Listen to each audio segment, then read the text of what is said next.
Looking to dominate in Free Fire with zero recoil and precision headshots? Awesome! Here's a handy guide to adjusting your sensitivity settings on your iPhone to level up your gameplay like a pro. Let's jump right in and kickstart your journey.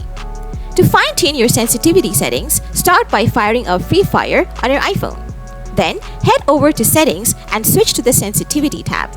Now, let's tackle the general sensitivity first. Keep it within the range of 75 to 90, with 85 being the sweet spot. This adjustment works wonders, especially if you are a drag shoot user, and it helps tame recoil too. Next, onto the red dot sensitivity setting. Set it to 80 for more precise aiming.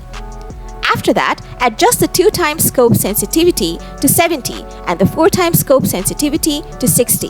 This tweak streamlines aiming at opponents, especially when using scopes. If you are keen on sniping, dial the sniper scope sensitivity to 35. This keeps your scope steady after firing, minimizing recoil-induced movement.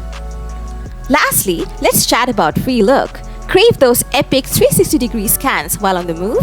Set it higher, around 65. Not your cup of tea? No worries, just set it to 0. And there you have it. With these sensitivity adjustments, you'll be landing headshots in Free Fire effortlessly. Happy gaming!